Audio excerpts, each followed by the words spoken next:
This is Jack Fishman behind the camera on the stage of the Majestic Theater with two conductors, First Lieutenant Joseph Hansen and Robert Franz, both conducting Sunday with the United States Air Force Band of the West combined with the San Antonio Symphony. Gentlemen, have you ever done a two-conductor show before?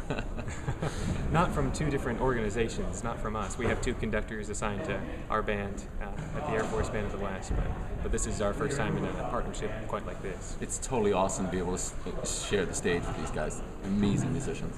Now, when you put this program together, you're featuring some things by each group. Yes. That's the easy part. Yes. How did you decide to combine? How does that work? Well, it started actually with repertoire. I mean, the first piece that I thought of was Tchaikovsky's 1812 Overture, which gets performed at patriotic and 4th of July concerts all the time. Originally, this piece was designed to be performed outside with a full chorus, a full band, a full orchestra, and a set of cannons. And so I thought, well, if we could imitate that here in the hall, that would be perfect. And so that's exactly what we're going to be doing. We've got not only the full orchestra, the band will be up in the boxes, and we will have cannons around the hall, so there'll actually be cannon sound. Let's reassure the patrons. Right. The Air Force is not bringing in actual cannons. What are going to be the They're cannons? actually bass drums. We're going to have 7 bass drums located all around the hall, so you get the sound of the cannons.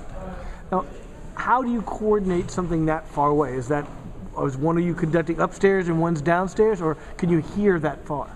You can hear that far. It's one conductor. I'll be standing on the podium, but it only works because the musicians are such a high quality. If the United States Air Force Band that's playing with us couldn't do this, I mean, it's because they're so amazing that this is going to work.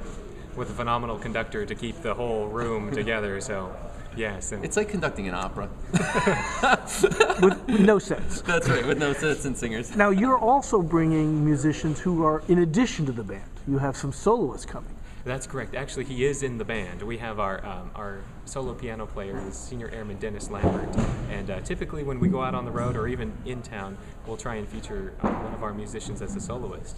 And so we have a phenomenal pianist, obviously, with the Band of the West, and so that's why we chose to program Rhapsody in Blue, so that we could feature him to not just the typical Air Force audience, but to the audiences that are attending throughout the San Antonio community that also support the San Antonio Symphony regularly. So we're proud to have him also as show his talent in this way. Yeah, and that piece has several versions. It was originally for a jazz group. That's right.